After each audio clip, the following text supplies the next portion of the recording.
Heroes Powerhour, presented by BlizzPro.com. Your host, Balrog fan, Zexorus, and DJ Tyrant.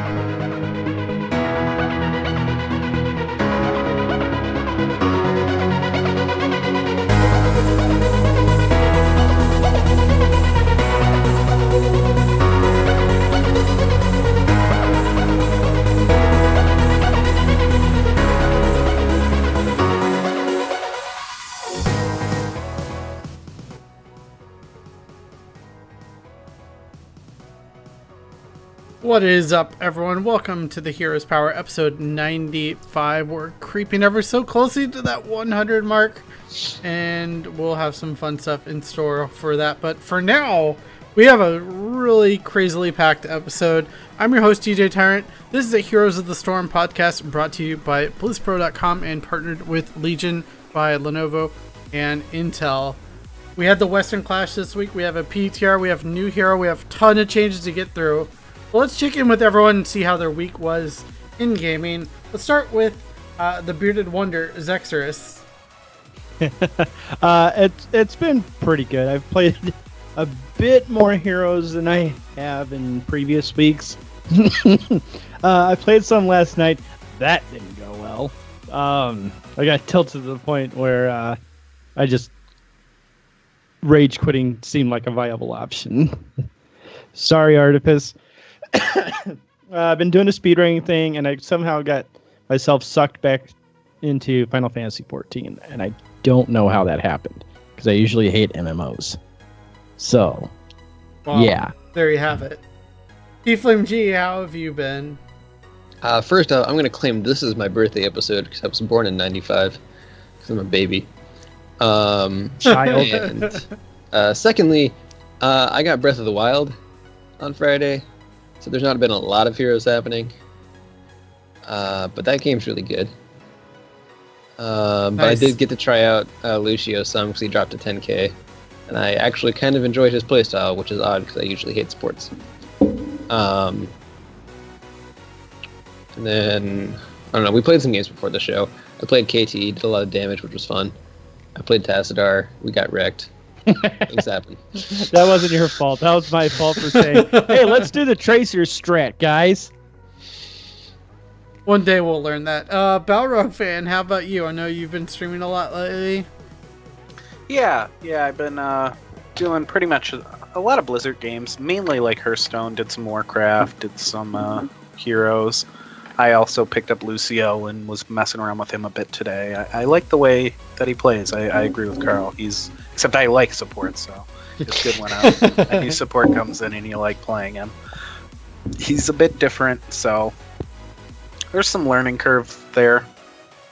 I don't think it's too steep. I think he's someone that a lot of players can kind of wrap their heads around. It's just recognizing when to change from speed to healing and back and whatnot, and which one to use your amp thing on, and getting your quest done seems to be very important as well, since the first 3 talents you take are all quest based. Yeah, so. That's what I've been taking too, is all the quest talents, but they're relatively easy to get completed. I feel like I haven't had too many games where I haven't been able to finish those off, but yeah, it's a lot of fun. I really like it. And the games that you don't complete them, your talents weren't going to make a difference anyways, because you're losing pretty bad.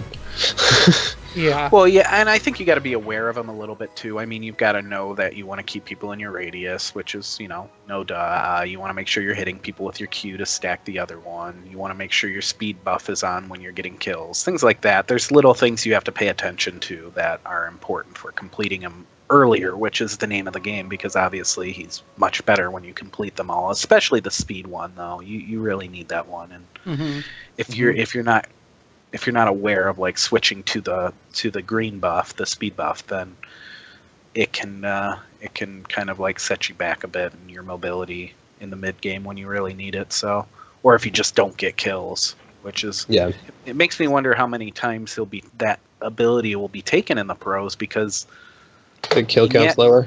Yeah, the kill count's lower, and you're less likely to get it earlier when you actually need it, as opposed to I mean, it probably still nice to have in the late game, but I don't know. I mean, a 60% speed buff is super impactful at all points of the game, but just it's your level 1 talent kicking in later and later. Yeah, and if you get the team wipe at the pro scene, sometimes, I mean, the game's over in like 13 minutes or something, you know? And I don't know. I'll be interested to see if the pros are playing in the same way with all the quests or not.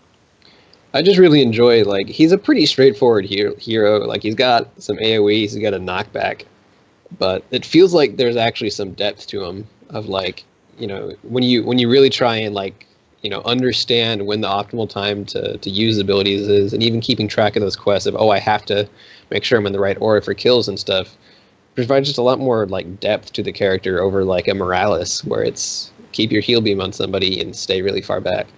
Right. Yeah, he definitely seems like the most active support in the game right now, outside of maybe like trying to play Rhaegar very aggressively. Yeah. There's more to it than just blowing cooldowns. It's very heavy on the positioning and the being aware of what your team needs at the right times. And I like the way he attacks too. That's Mhm. Oh yeah, no, definitely the damage is not bad either.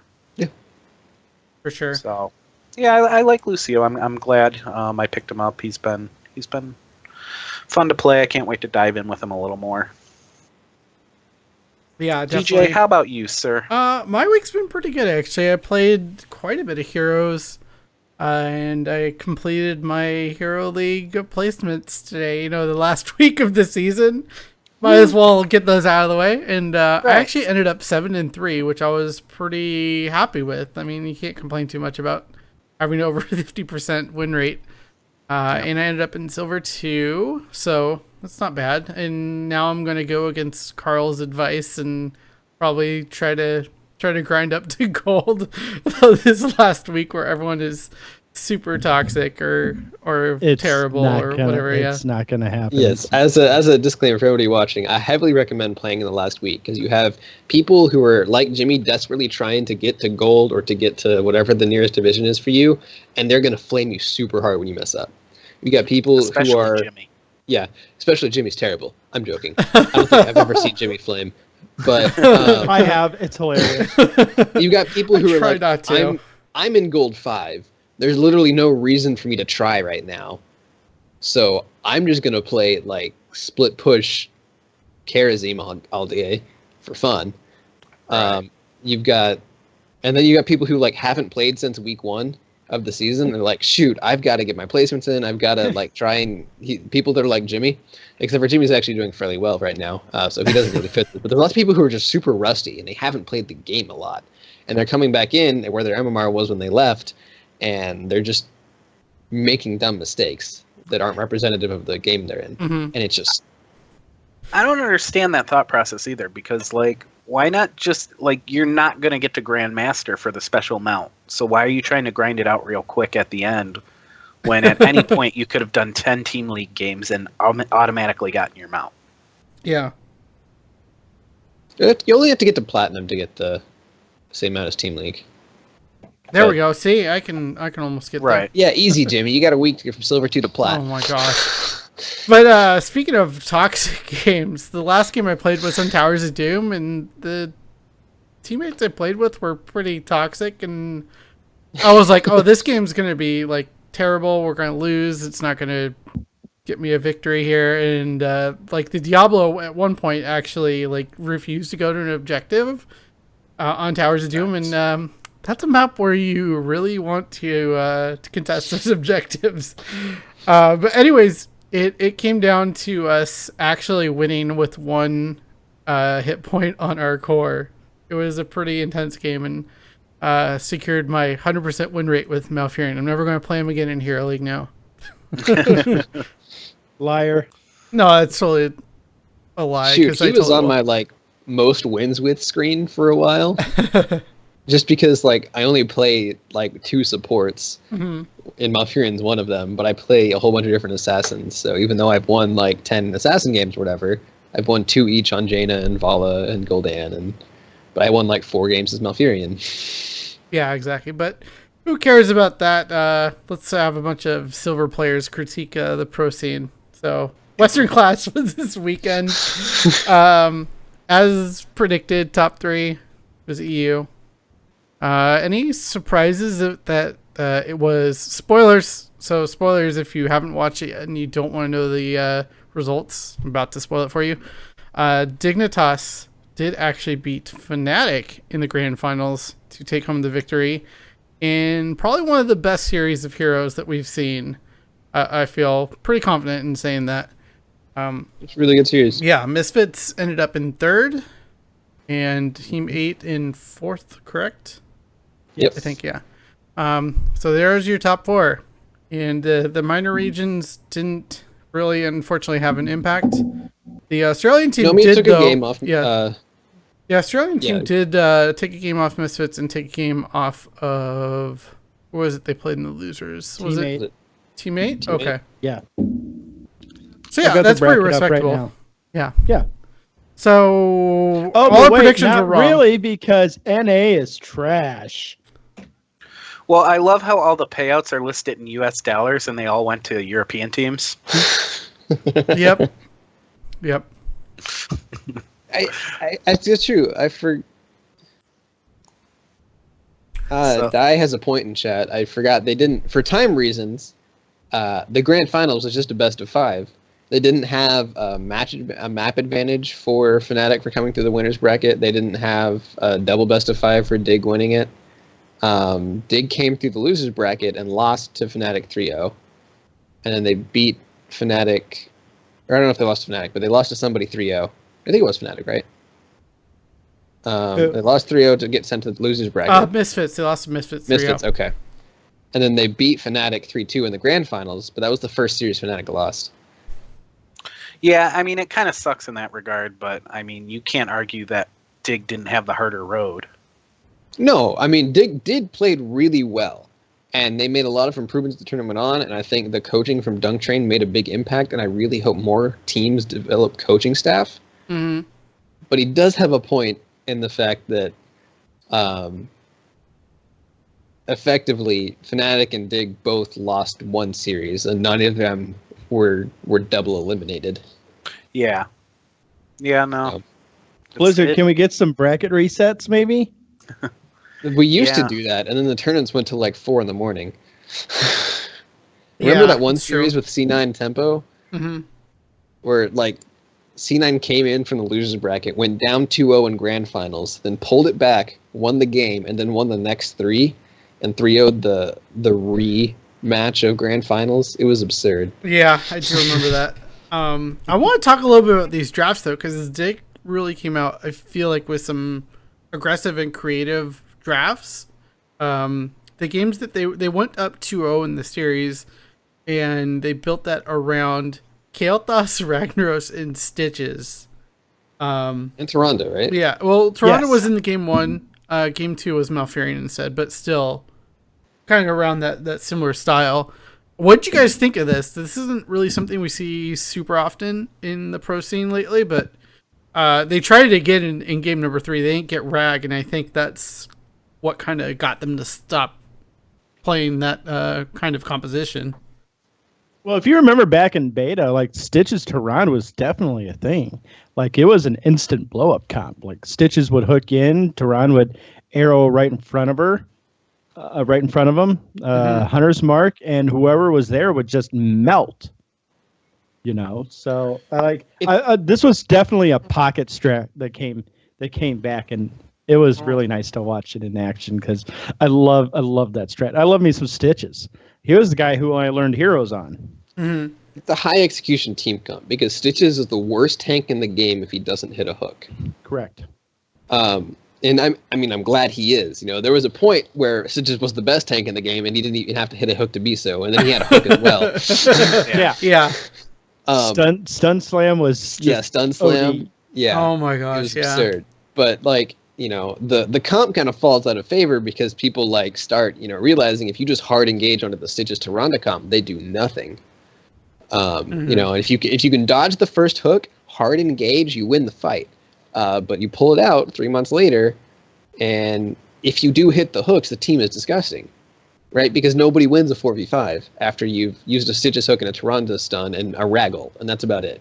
Yeah. You used one ult, removed one person from their team, and you're ready to go. And even though your Stitches sucks as a tank, He's better than nobody. Yeah. Yeah, I mean, even speaking of that fact, you saw in that first game on Tomb, JPL had a blind hook into the boss area. The Tyrael? Yeah, the Tyrael. Tyrael couldn't even sink at all, and we just got completely blown up. It was insane, and I have to say I really enjoyed Caldor and Dreadnought casting that series because it was a very technical series, and having someone like Dread to really break things down was awesome. Mm-hmm. Yeah, Caldor is kind of a divisive caster among people. Like, people seem to either love him or hate him, but I feel like none of that is thrown towards his casting ability. He is a very good caster, and he's very good at announcing things that are exciting. He keeps up without tripping over his words, it's a very hard thing to do. Mm-hmm. For him to talk as fast as he does and really like amp you up while you're watching it, he's a very talented caster, and he's a good person to have. I mean, I'm totally blanking on his name. Who was filling in for him? Calaris? Yeah, Calaris. Yeah, he was great. He was a really good caster too. So it's kind of like you didn't downgrade casters, not at all. In fact, you may have upgraded them in some senses. It's tough. There's only so many spots. There's only 2 slots per region, right? Which is just like, I wish Blizzard could. I mean, I know they're pumping a lot of money into HEC already by paying the players all $20,000 and stuff. So, but I would really enjoy Blizzard having a 4-man or a 6-man caster rotation. Just to get all, because there's a lot of good casting talent out there. Because I like Kyloris, I like Caldor, I like, Tetcher's a pretty good caster. Getting all those people in, where it's Solid Jake and Jhow are both good casters, but they're not in because Gilly and Dreadnought are in. It's like, And I think that's Red what's Eye nice. hosting. Yeah, Red Eye hosting. Oh my gosh, I forgot. Forgot to even mention that. That was my first experience with Red Eye, and I holy gotta smokes. say I really enjoyed it. Wow. Well, I don't watch a lot of stuff. Like I've never really watched okay. a lot of esports until recently. This is where you say, Willie, you were right. I didn't. I mean, I can say it if you need to hear. Yes, I do need to hear gonna it. Be good. Willie, you were right. Red Eye was great. I don't know if any of us were really like, Red Eye sucks. Yeah. You don't know what you're talking about, Zach. But yeah, that was the nice thing about the Western Clash is we got all these really talented casters and analysts to be able to break down these games. And it's just interesting how they have the league system set up where they have 2 paid casters for each region, 2 in each the pro and 2 in the open division. So it's interesting just how that plays out. But we've been avoiding this topic for a bit here, but I know Zex wants to fight over this, but NA was a bit of a disappointment, I would say, overall. I mean, Team 8 did make a bit of a splash, but they still lost 3-0 to Dignitas. And they did beat Tempo Storm 3-2 in probably one of the closest matches of the entire tournament. They're on that last one with that great NA mosh, which was actually a really good mosh, by the way. I joked about it being an NA mosh, but it was probably the most definitive mosh we've seen in competitive play. Barrack fan, I want to get your thoughts. I feel like you're a little more neutral on this than I am. I just think it's great that Team 8 has grown so much so quickly. Like, we are on week 6 of this league, and they've already toppled the best team in NA in a tournament setting to move on and take 4th place. It's a great story considering going in, the expectation was for them to get bounced out after losing Chu and not even be in the tournament anymore. Now they're suddenly, Glaurung looks amazing. The entire team looks like they're firing on all cylinders and playing to the best of their abilities. And they're still, as far as like experience together, they're still a young team. They've got that going for them. If you're an NA fan, you can kind of hang your hat on that and say, you know what, I'm gonna believe in Team 8 to get the job done. But I mean, if you were looking for this tournament to change anybody's opinions about like NA's standing in the world when it comes to them versus EU or Korea. NA didn't do anything to disprove that. They never beat a European team. We need an NA team to beat a European team. That needs to happen, like, now. This isn't, 2 BlizzCons ago with Tempo or with Cloud9 riding high. This is, the HGC where NA looks like the kiddie pool and Europe looks like, the deep end and where all the big kids are. So that's kind of my takeaway. I'm really hopeful that Team 8 can continue to grow, or maybe, I don't know, maybe Tempo Storm gets it together and they actually put together a string of wins. Like, every time you want to start believing in Tempo Storm, last week happens. Like, I thought going in, like, Tempo Storm looks great. They have a real chance to knock off one of these EU teams. Instead, they get 3-0'd by Fnatic and then get bounced out by a team that's 6 weeks old, Like, okay, Tempo Storm, thanks.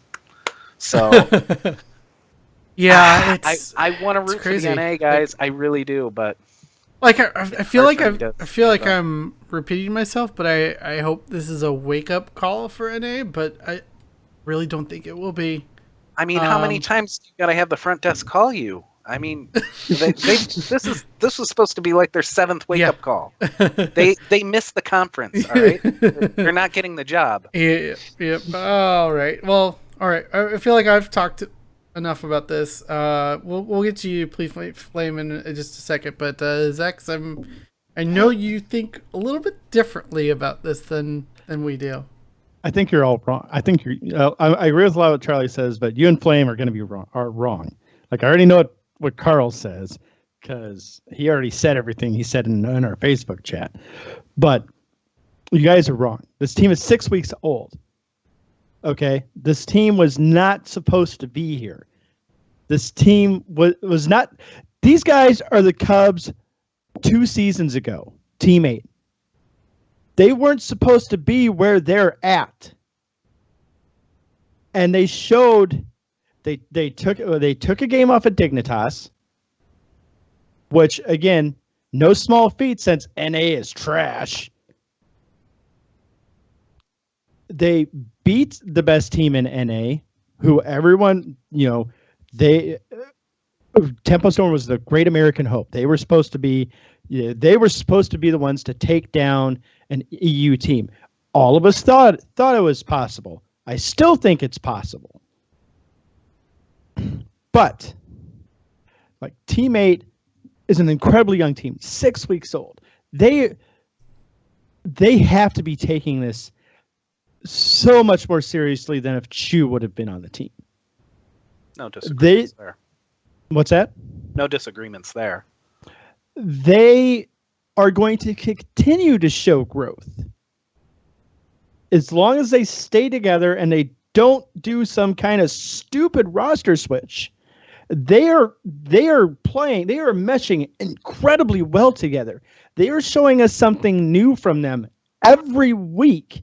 Like, first week of the HGC, they didn't lose. None of us expected that. Glorong showed an actual hero pool. Everyone was on that team played out of their minds, and they continued to do that week after week. And the thing of it was, they were playing better and better every single week. Like, these guys are onto something. This was their first LAN on top of that. Like, the only person with LAN experience was Glorong. Somebody else had LAN experience, but that was like 4 years ago. This was their first LAN tournament together. And LAN nerves are a real thing. It's gonna mess you up a bit. And they're not in the kiddie pool. They're chest deep in the water now. Everyone else is still at the deep end, but they're at least chest deep. They're swimming out to them. I agree with you there. I feel like the potential is there. I am not getting off this Team 8 train. They have sold me. They have turned me into believers. This HGC. They will beat either a Korean or a EU team at the mid-season clash if they make it there. They're not beating a Korean team. And we said that about Fnatic. Yeah, and Fnatic actually looked good this tournament. Teammate didn't. Yeah, I'll give you. What at what point? No. You are lower your bar a bit, genius. Like you are expecting NA, who has been. I will admit, NA has been garbage since Cloud9 disintegrated. Like. Even the Ventic, who was best team in NA, okay, good job. You're the gasoline on a dumpster fire. Well, they're under it now. Well, Teammate has pulled themselves out of the dumpster. They're getting better every week. I don't think they're going to sit on their laurels during these bye weeks. I think they're going to be out there scrimming. I think they're going to be practicing. I would love for any one of them to come on the show and talk to us about their experiences on the HGC. Are you listening?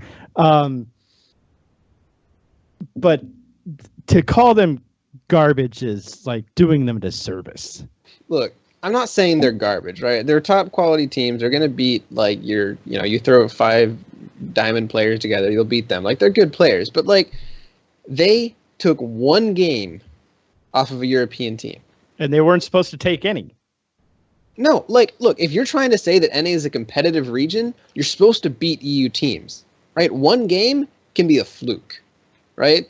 You can say Tempo Storm could just as easily take 1 game off of an EU team as Teammate does. I'm impressed with an NA team. I think they have made progress, and I think they're performing well if they beat somebody.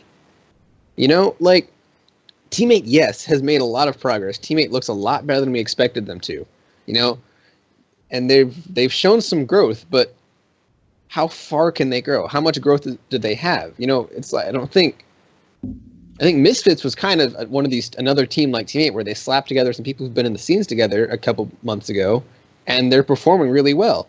Mm-hmm. And they had a shaky LAN event, just like, and if you want to argue Teammate, but they still beat the NA teams. They still outperformed. And maybe the mid-season, Teammate can have more LAN experience, can have more practice, can beat an EU team.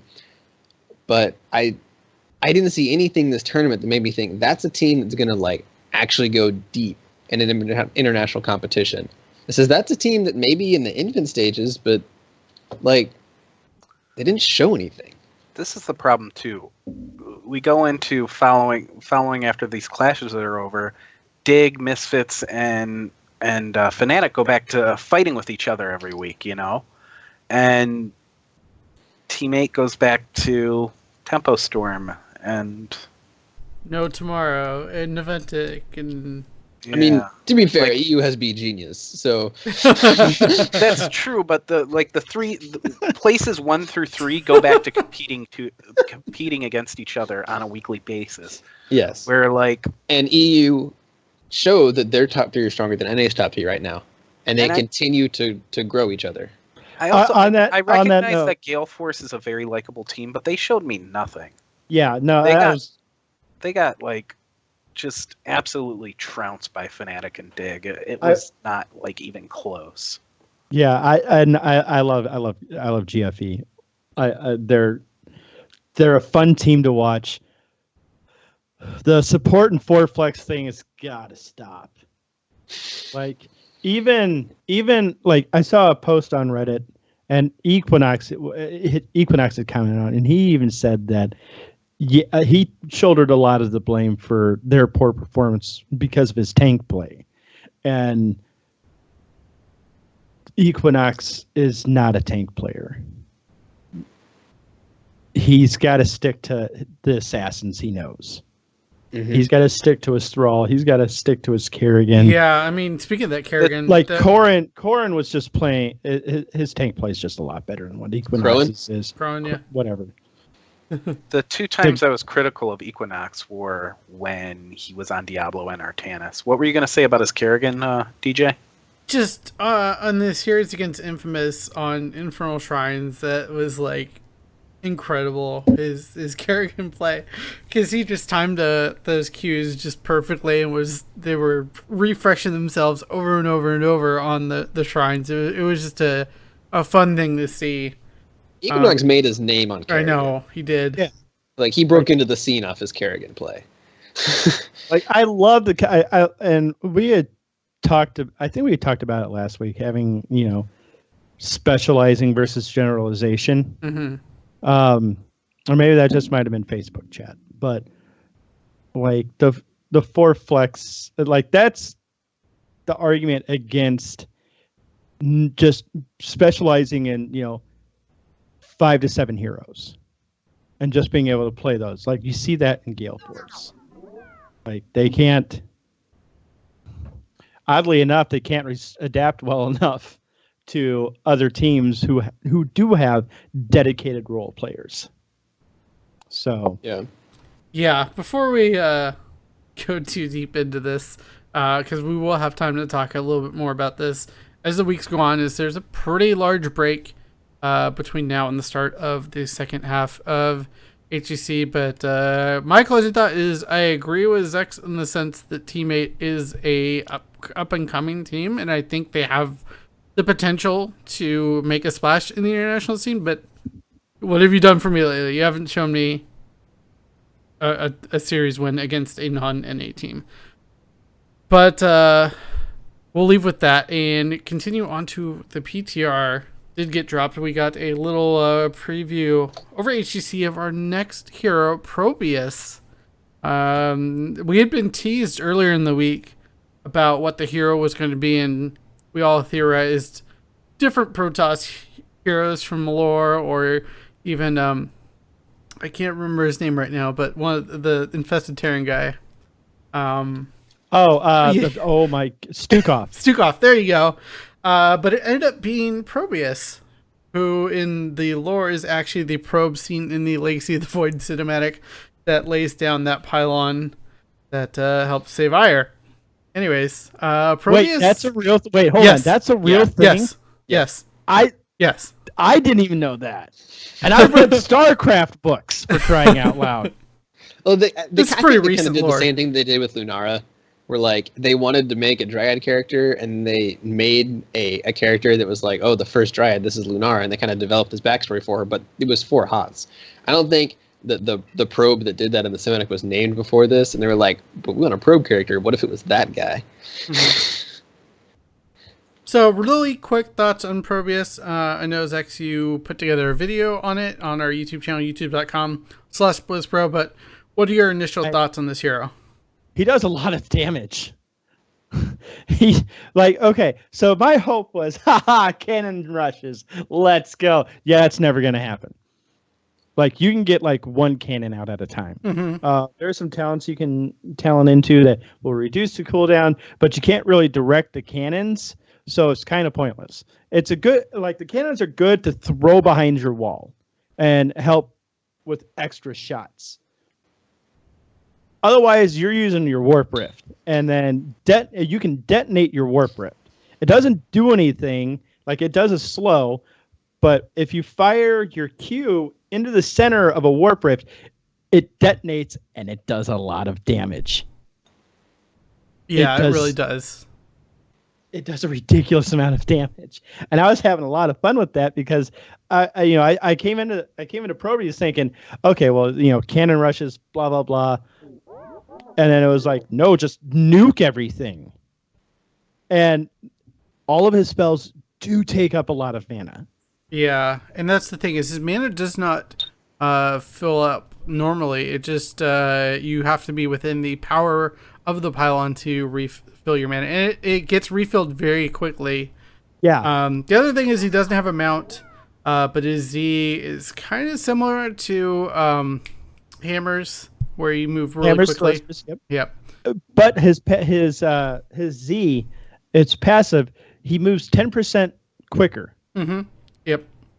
And that when you activate your Z, it lasts like 5 seconds, which it feels a lot longer than what Hammer's thrusters are. Like, you use Hammer's thrusters and you're zipping around, and then it's and then it's done. But like with Probius, it doesn't feel like it ends anytime soon, and you can talent into making that cooldown less. And some people will argue with me on Hammer and about her reduced cooldown, and they're sitting in chat right now. And I Oh my goodness. heavily argue with him on that because you have first aid on that same talent. Mm-hmm. But I actually recommend it on Probius because there is some additional benefits on that with the worker rush. Mm-hmm. So get like 20 seconds off your worker rush and some additional benefits. And there's other neat little things, like he's got a quest talent where you collect minerals. Yeah. Like enemies drop minerals. And Really it bringing the increases StarCraft flavor. yeah. And it increases the health of your turrets, which would be great if the turrets were good. Yeah, the turrets are kind of weak. That was the first thing I got from playing Probius. But really quickly before we move on to all the crazy changes, Null though, Gate heroics. is amazing. Like I like the concept behind the pylon overcharge. It would be great for defense. It's not really that great for offense. Mm-hmm. So, but Null Gate, you can draw which way it goes. Like it's set on a pivot. So when you click Null Gate, there's a circle and then a line that goes around that point. So you can draw which way you want that Well, Null similar Gate. to like Medivh, right? What do you In mean? Miss Portals. Medivh's portal cast. No. What's a drag? I think Medivh's is two separate clicks. Right? Jimmy, go into try mode. I see you're hovering there. Just go into try mode and show everybody what I mean. All right. But like Null Gate, like it's really neat. It's a huge slow. It weirdly does damage to structures, so you can kind of put a barrier up in between, let's say, a well and a fort, and you're dealing damage to both while slowing anyone trying to get through there. So The thing that's interesting to me about Probius, and I am underwhelmed by the choice, but the concept of the hero is cool. I just think there are a lot of cool characters out there in the Blizzard lore that could have made it in before, cutesy name probe. But that's just my own personal vendetta. yeah, I would love to see Carrix. But he's got a smaller hitbox than a lot of characters, and he's faster, so he might be hard to pin down with skill shots. That's what kind of jumped out at me about him. So those of you watching the VOD, you can see how the warp Null Gate works with quick cast on. Yeah, and yeah, like Jimmy's showing right now. You've got that pivot point, and then you can just move which way you want the gate to drop down. So I think that's really good, and I wish Force Gate or Force Wall was like that. Force Wall would be amazing if you could do that. Yeah, Force Wall needs to be like that. So, but what makes me excited is, like, they did a probe. Come on, just give me my SCV already. Oh my goodness. But Protoss is the superior race. Why would you ever want an SCV? If we get 3 builder units before the Innkeeper, I am uninstalling this game.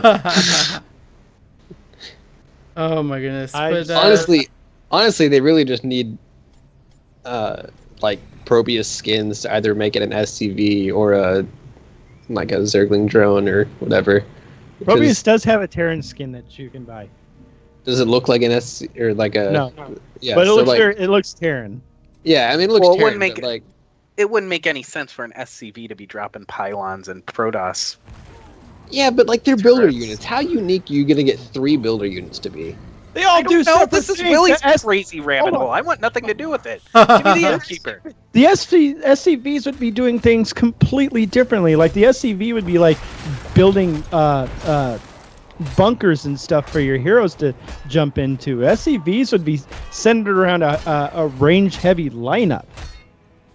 Like you could have all kinds of crap. Like you could even have something that shoots Medivh's dumb bird form down by putting like the missile turrets down. All right. I'm gonna shut this down because we have actual changes, and spending 5 minutes down the rabbit hole of insanity that is Willie's hero concept creation for units that don't actually exist is a disservice to all the changes that have taken place. Yeah, so super quick, I want to show the UI changes, which are actually really cool, and I'm super excited for these to be coming. But as you can see in the top side of the map, top side of your screen, you can see a listing of the heroes on your team and their health and mana, and also their heroics cooldown. Obviously, Malfurion hasn't used Tranquility here, so the cooldown isn't showing. But it does let you see very quickly at a glance what everyone's health is at, what everyone's cooldown status is, and that's really good. Yeah, for the heroic.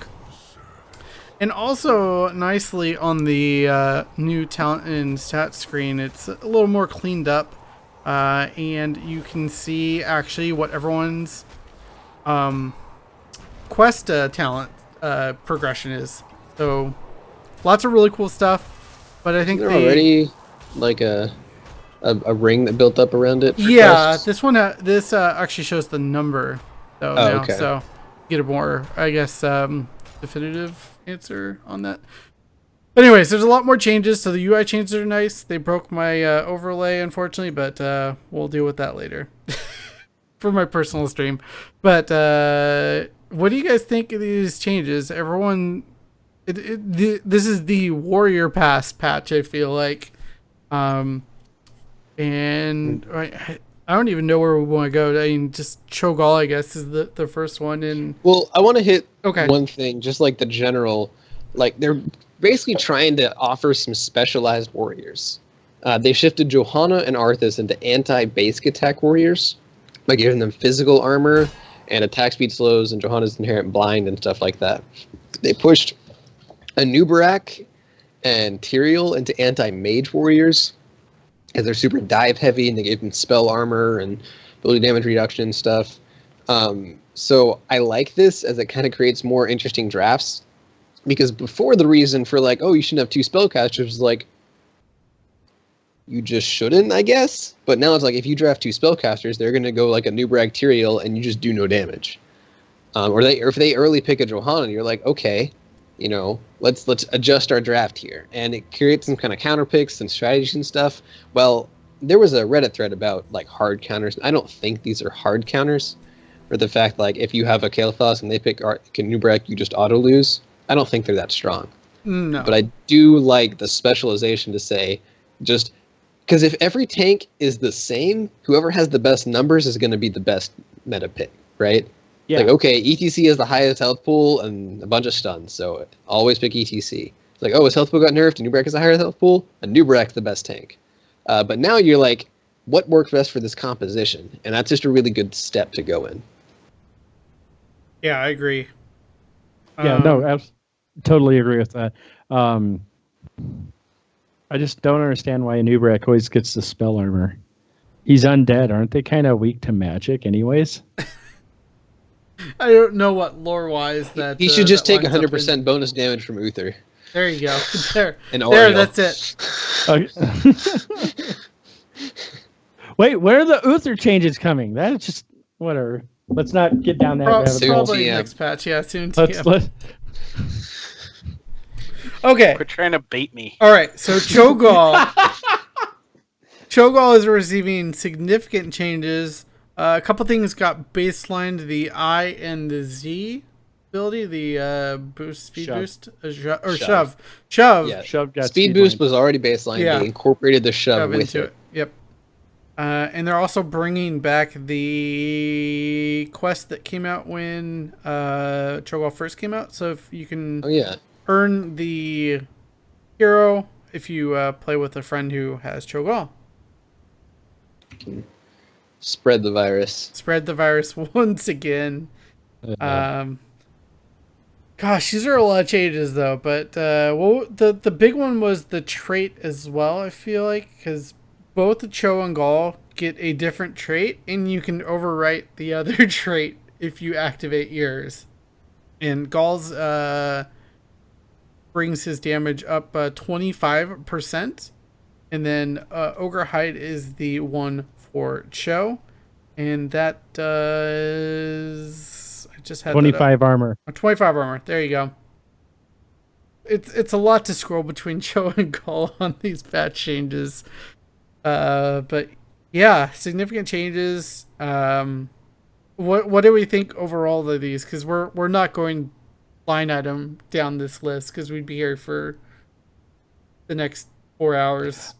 Well, I think the most important thing to note right now is a stun on Cho is a stun on Gall. They removed Gall's invulnerability to silences and stuns.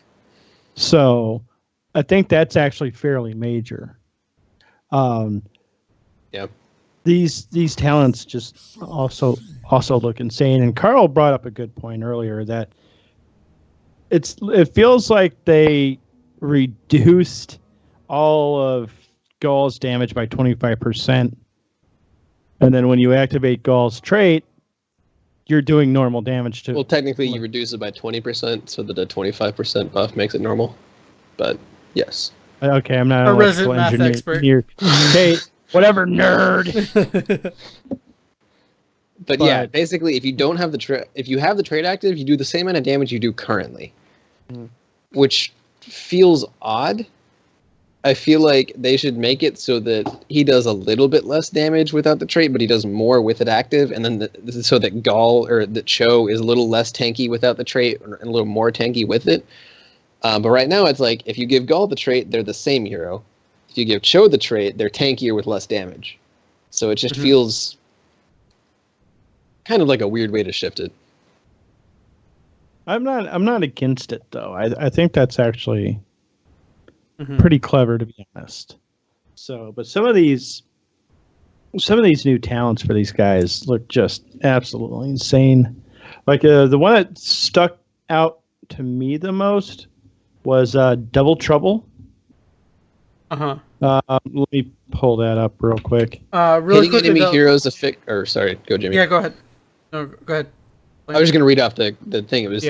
It's a quest where hitting enemy heroes affected by consuming blaze with Shadow Flame lowers the cooldown of Shadow Flame by 1 second. And then after you do this 20 times, so that's like your that current Shadow Flame cooldown gets reduced by 1 second. But after you do it 20 times, you permanently lower the cooldown of Shadow Flame by 1 second.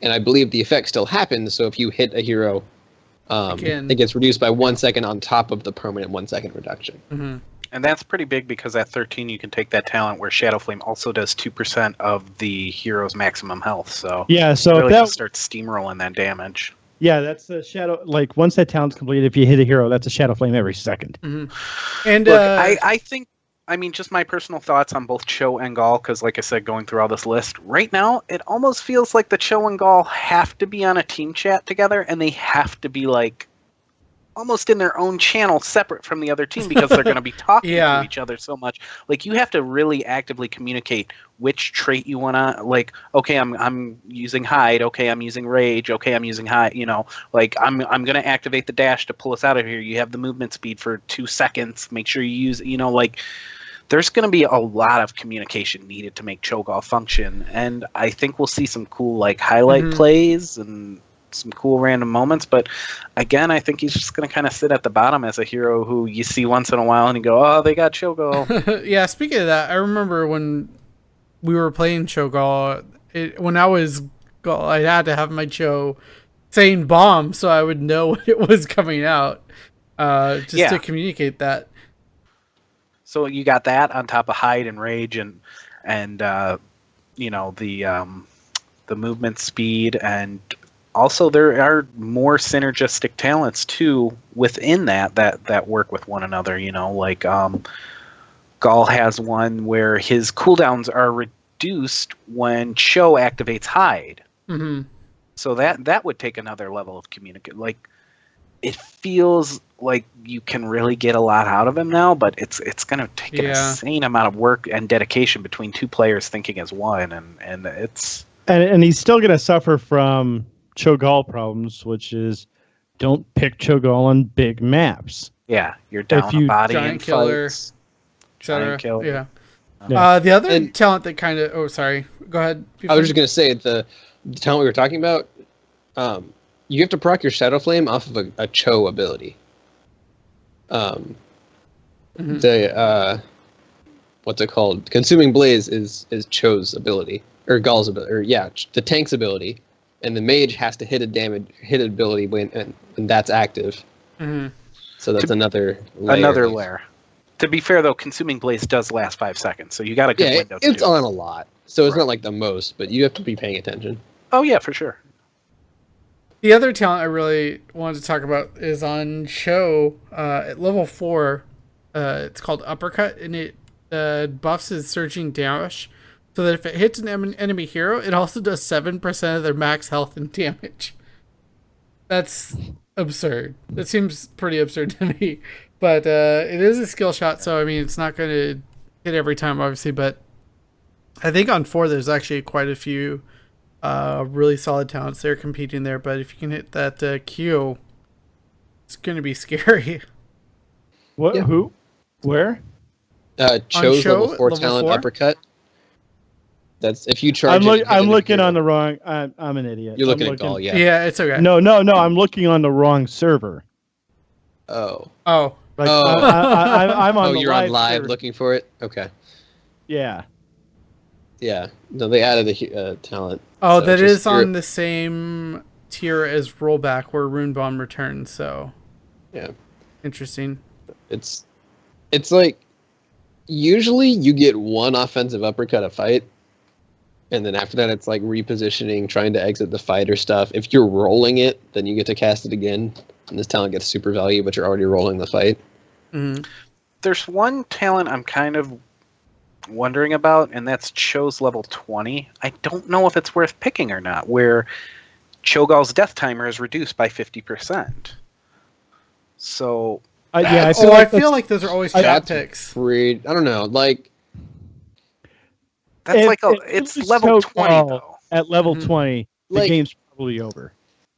My general philosophy with these types of talents, I feel like they're trap picks because these are all talents that like you're expected to die to gain advantage out of them. I mean, Tyrael has a lot of talents like this as well that I feel like are pretty trap picks. Maybe Diablo is the exception because of his souls mechanic. But P1G, I know you want to talk about this. Charlie can get his thing out, and then I'll talk.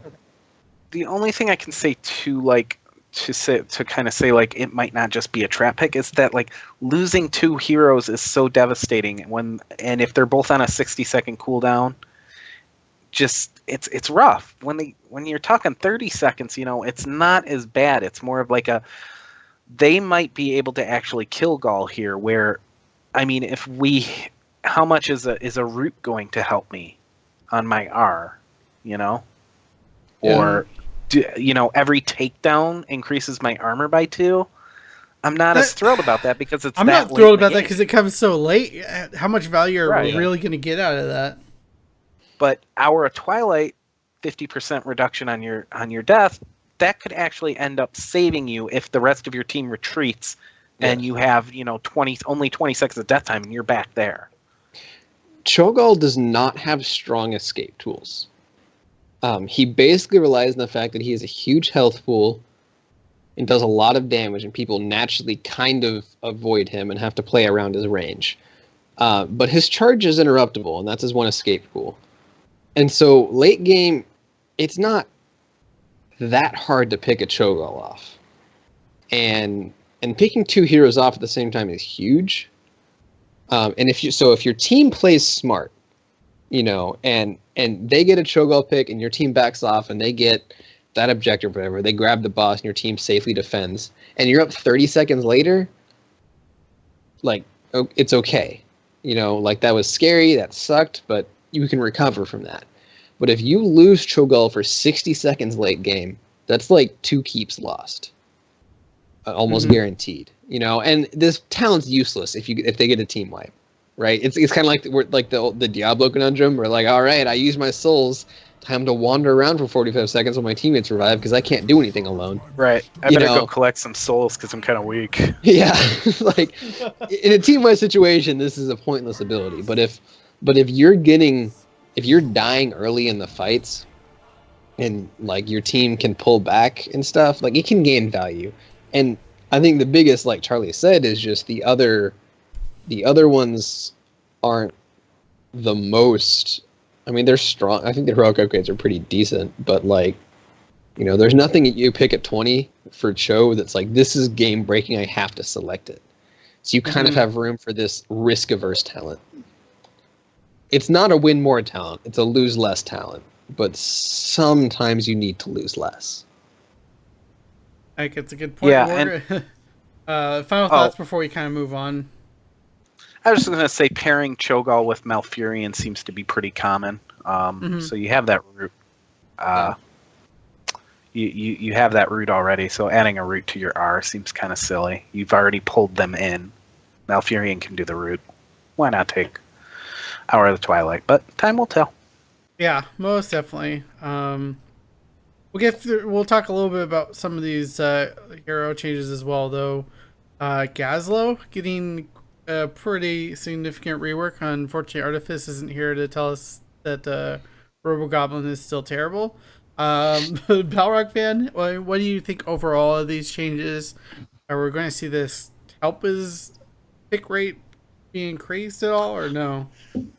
I think he still suffers from being not that great at any one thing, but he now is a lot better at what he's trying to do, which is very unique. The turrets getting a lot of like damage buff and well, not so much damage buff, just better functionality on Rocket Turret XL with a greater radius. And the fact that you can just aim turrets now, it's going to make him better. You're going to be able to focus fire. You're going to be able to hold objective key points down better because you're able to focus the damage that you're putting on somebody. The turrets now have a bigger vision. There's a lot of little cool things that he got that are going to be interesting to see. I think he's going to be better after all these changes. I don't think there's any question about that. I'm interested to see how much Robo-Goblin comes into play because it's just a flat double your basic attack damage now, and you can activate it to gain 30 armor and 30 movement speed. And the knock on Gazlo is, yeah, he's kind of cool, but he has no escapes. He's very easy to stun lock and get burned down because he's squishy as well.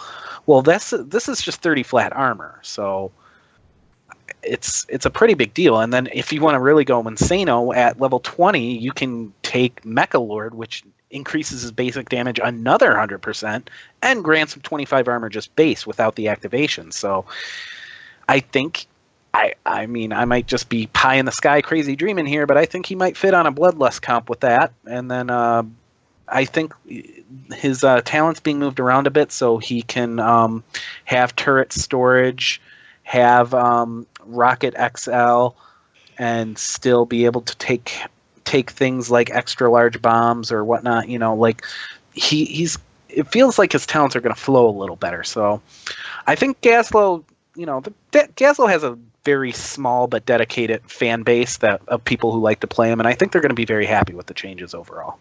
Mm-hmm. And I think might get a few more players. Sorry. Real quick, I don't think he'll Carl. ever fit on a Bloodlust comp because Bloodlust is chasing people down, and Gazlo will always be turret reliant and needs people to come into him. Like he's a counter engage hero. I mean, you still have turrets, right? You still have your bomb that needs set up. Basically all of his abilities except that Robo-Goblin buff require him to be in one place. And so I don't think it's going to drastically change his playstyle. I think it's when people come into your zone, now you're a threat too instead of just your turrets and bombs. Mm-hmm. I mean, I think it's a good ability, and it still buffs his PvE ability, and it still will hurt when they run into you. If they've got a hard engage comp, if you need the CC from your bomb, then you'll take the Graviton Surge. If you just need the damage because your team's got a mosh pit or something, then go Robo-Goblin, smack them up. Jimmy, what was the question you asked Charlie? What he thought of the Gazelle changes and how they would affect his pick rate, or how they might. Well, here's my answer. Gazell's still garbage, and Robo Goblin's still garbage. So, I don't think it's gonna matter. Like, I don't think anybody's gonna pick him. Directionality function changes the biggest change. That's important, but I think it buffs them. You're relying on a Gazelle to remember to press a button. Oh my goodness! So rude. And that's a lot of savage. All I'm saying about Robo Goblin is you have increased survivability and increased mobility, which is both things he severely lacked. Yep. Still vulnerable It's to not the stuff. worst. Everybody's vulnerable to stuns. Yeah, come on, get out of here with that. So what? Okay, No. You are over. No. Listen. Okay, yeah, everyone's vulnerable to stuns, but everyone has better escapes. You stun Gazlo for 2 seconds out of that activation. Then what? How's he gonna get away? You can make the same argument for a Jaina, for a Kael'thas, for. You're right. You there's so many immobile heroes that are still good. And yeah, he now has the ability to gain armor to survive through it, and also movement speed to juke and get away from the possibility of being stuns. Whereas if things went south, Gazlo was just standing there like, all right, well then, I'll see you guys later. Hopefully I get on my mountain time. I'm not saying Gazlo is like S tier now, but I'm saying he's not D tier either. No, he's still D tier. Because let's think about every time a Gazlo gets ganked. He's way far forward, and 3 or 4 people are coming after him. What dumb people do with a hero isn't indicative of what the hero is capable of. You're absolutely correct. You're being pie in the sky. I'm being real. Charlie said that. Charlie said he was being pie in the sky. Yeah, I'm trying to believe. All these magical things are going to happen, and they're not. And I'm trying to keep you from being disappointed when your dreams come true. I don't think he was ever planning on playing Gazlo anytime No, I soon. am now. Willie will suffer. Okay. Oh, there we go. Charlie's locking Gazlo for post-game show. Oh my Hero gosh. League, yeah. Yep, there we go. I'm going to start working on my Gazlo right after this. Oh my gosh. I guess try to get through these quickly because there's so many changes and they're all really interesting. I feel like, but Arthas is, I think, the really big one. Yeah, we can talk about these, but if you want to cut the show for time, I mean, it's a PTR patch, which means we have next week to talk about stuff when it goes live and changes and stuff. So yeah, just throwing that. All right. Well, let's talk about Arthas because I know I believe you wanted to talk about him just because he's getting a lot of changes. And what would P5G is kind of becoming more of an anti-auto attack? Yeah. Yeah. Well, just because attack. The Frozen Tempest change. His E, the big frost aura around him, now every second you're in it, your move speed and attack speed are slowed by 10%, up to 40%. That's a lot of attack speed slow. With the imposing presence changes, nobody else can impact somebody's attack speed against other heroes, except Arthas. Now, he has to be in Frozen Tempest range, and he still doesn't have a gap closer. So I still think like Johanna is probably a better answer against a Hammer or a Rain or whatever. But if they're bringing Illidan or Thrall or somebody who's fairly auto attack heavy, who's engaging into your team, Arthas is going to be impactful. Yeah, definitely. Yeah. And really quickly though, I know we were talking about before the show, but Army of Dead is getting pretty buffed. And what do both of you think about that? Because I know you guys were arguing a little bit about this before the show. The ghouls are still dumb. They're still dumb. You can't do anything with them. They just stand there. I mean, it's great that they can like decide to attack something arbitrarily, or you can eat them for health and feel really tanky. But it sounds like he's going to be even tankier than before. So. Make the ghouls smart. Let me make them all attack a structure or a player or something, so I get some sort of use out of them other than going, here's my food. But they're ghouls. They're brainless. I mean, yes, if we're trying to really maintain the fantasy, giving somebody a heroic with dumb AI ghouls is super great for the game. But if we're trying to actually make the functionality of the ultimate good, they either need to be smarter. I mean, even I'm hesitant to say like just flat out be able to control them and direct them like you could Misha, because there's like 8 of those things, and just kind of like piling on that kind of damage on somebody seems a bit much. But they should be a little bit smarter in the way they prioritize targets, I think. The ult's basically tuned around being a healing ult, like it's a slow heal over time ult with, I guess, some body blocking for Li Ming orbs. Mm-hmm. But, you know, I would prefer less healing over smarter ghouls and it be a more offensive heroic choice. Because when I summon an army of ghouls, I feel like this should be an offensive, like I'm going to kill people moment, than a I'm not going to die moment. It's kind of counterintuitive. Just a couple of, like, there's 2 talents I really want to hit here. One, at level 1, he's got Frost Presence, and me and Carl were talking about this a bit before the show. And as much as I want to love Internal Hunger, his other quest talent, because there's no cap, every time you hit with Frostborn Hungers, you gain 4 attack, and it just keeps going, which is great, because Frostborn Hunger is kind of on a low cooldown. But Frost Presence, all right, so I'm sure you remember the talents Trail of Frost, and there was another one that increased the range. Well, now that's all just baseline into one quest at level 1. And the first quest is root 5 heroes to reduce the cooldown of Howling Blast by 2. And Howling Blast is arguably one of the main reasons you take Arthas. It's such a good long-range route that really sets up a lot of good things to happen. It prevents people from fleeing. So no, Charlie, you pick Arthas for Death Coil. That's true. Death Coil heals, baby. Death Coil is good, though. No, it's great. It's just Carl's a jerk. 5 heroes to reduce the cooldown by 10. You root 10 heroes, and remember, you can root like 2 or 3 heroes at once if you're, if things are going good for you. After you do 10 heroes, the range increases by 30. And after 20 heroes, Howling Blast roots enemies on its path, which is what that Trail of Frost used to do. So now you're talking about just one, like all you got to do is root 20 heroes from level 1, and you've got a 2-second less cooldown, you've got an increased range, and anything that touches it along the way on its cast time are also rooted. It makes it a very, very versatile kind of utility pick, which is great. Level 20 Anti-Magic Shell got changed. Now it no longer provides 100 spell armor. Instead, you just take 0 damage from spells. This is ridiculous, and I love it. It's amazing. Heal 25% of the total damage prevented. Like, I just want to see that with Pyroblast. I was the same. We were thinking down the same path. If anyone wondering what the difference is, spell armor, like, can counter stack with vulnerabilities, right? If you have a Tyrande mark on you and 100 spell armor, you take 75% reduced damage. If you take 0 damage from spells, you take 0 damage from spells no matter how many vulnerabilities are on you. So it is a buff that's just feels weird. Just stand in Li Ming's laser. Yeah, that would be funny.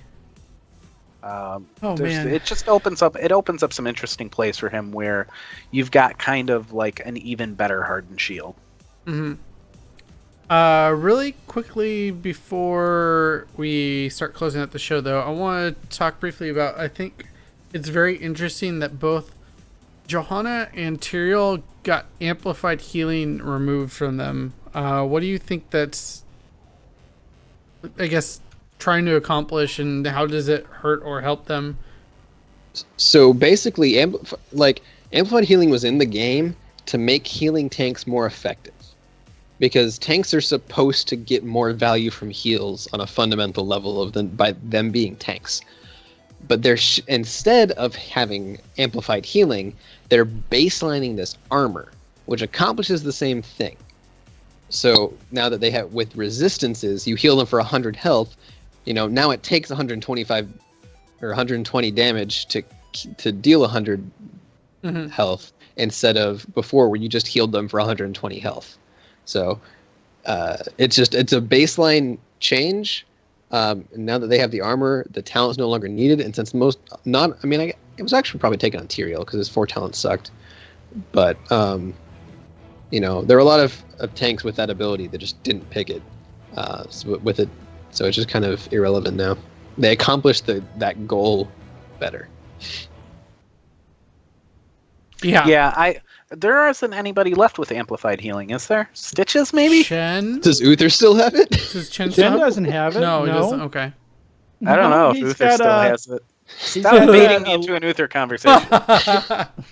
he's got that elixir talent at 7 that nobody takes because Brewmaster's Bounce still hasn't been baselined yet. Uther does not have Oh amplified. man, no Chen changes, and still Chen was brought up by me. I'm sorry, I triggered Will. God, Yeah. man, like Chen's like He's easily like baited. I've no like Chen professionally is. resisted 2 Uther baits. Are you a master? But no, of I'm that? biting on this. Stop it, Jimmy. Shame on you. Now, no, like Chen is the worst tank in the game, and like okay, bad Chen was bad, but you can still win games with him. I can't win with games with Chen. Like he is bad at everything now. With all the changes to all the other tanks, Chen is god awful, and that pains me to say that. Like it hurts. Cake build sucks. Like I'm tired of people telling me, "Well, cake build lets you do all kinds." No, shut up. Cake build is awful. Chen's a better tank than Sonya. That's not saying much.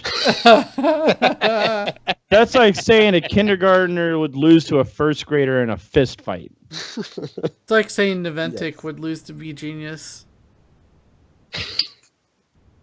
God, can we have a All right. battle of the worst?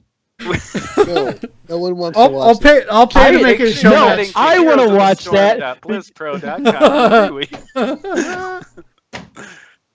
Oh Oh, man, To my read God. up on all, I mean, this show is off the rails, guys. it really We is.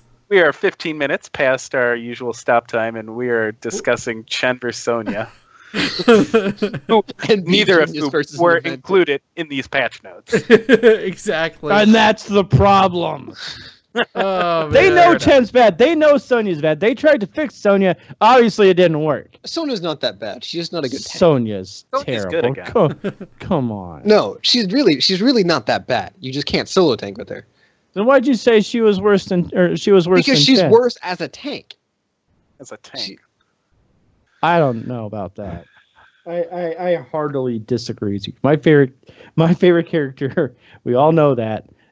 Chen is hands down the worst tank in the game. Like he can't. Sonya at least has a stun. Let's just split the difference and say he's the worst warrior in the game and move on. There we go. But yeah. Is that fair? I think that's fair. Sonya's a warrior. That's what I'm That's saying. a thing. Chen's the worst warrior in the game. Oh my gosh. Anyways, Sonya is better than if you're watching us live and She would is like not. to join us for our post-show games, join us in the BlizzPro chat room in the client. We're going to be playing on live because we've tried playing PTR in the past, and it's usually a disaster of us sitting around for 15 minutes waiting for a queue to pop. So join us. and for viewers to download the PTR. Yeah, and for people to download the PTR if they don't have it yet. But make sure to, as always, check out heroesofthestorm.blizzpro.com. There's actually a really cool article by Lego Lamb, one of our newest writers, talking a bit about Arthas and breaking down why you should be terrified of these changes for Arthas. So check that out. Make sure to also check out our Patreon, patreon.com/heroespowerhour, and see all the wonderful rewards we have there. And check out old episodes of the Heroes Power Hour, youtube.com/BlizzPro, where you can see this show and all the other fine podcasts on this network. Wednesdays at 6 p.m. Pacific is West March Workshop for Diablo 3. Thursdays at 7 p.m. Pacific is Payload Podcast for Overwatch.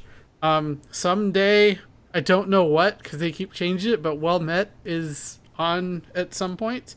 For Hearthstone, and Arcane Analysis for World of Warcraft is in audio format only. Check out blizzpro.com to hear more episodes of those. As always, we are partnered with Lenovo Gaming. Legion by Lenovo. Sorry about that. Don't kill me, Legion. Legion by Lenovo and Intel. Valor fans showing off the wonderful gear that they were able to provide for us to help us make a better show for you. And as always, check out the Discord, discord.blizzpro.com, where we talk all the time about Blizzard games throughout the week. And I just want to point a shout out to Zexorus, who put up a wonderful video breaking down Probius on our YouTube channel as well, youtube.com/BlizzPro. Make sure to check that out if you're curious about Probius and are not going to be buying, or maybe you're like P Flame and wait for heroes to get down to 10,000 gold before buying them, so you can check out the hero before you decide to spend that gold in a couple weeks when it does go down to that price point. But closing thoughts before we get into our games, we'll start with Zexorus. Hey guys, guess what? What? 10 letters is 10 letters. So it is. I don't know what. Carl actually counted. Of course I did. I'm not gonna let you say something like that without checking it. Oh, man. You're fired. Thanks everyone for supporting me while I was on the Heroes Power Hour. Bye. Check out my Twitter. I have links there all the time for when I stream and do stuff. I play this game, I play that game. You can follow that stuff or play with these guys if you want to play during the week. That's what the Twitter's there for. Check out my Twitch channel and stuff. Let's play Heroes. I don't like play Probius. Heroes. Yeah. P Flame G. What about you? My cat's going ballistic trying to catch a bug, so I'm gonna try and swat it after the show ends. That's about all I have. He's from Texas, so that involves shooting a gun. Oh my goodness.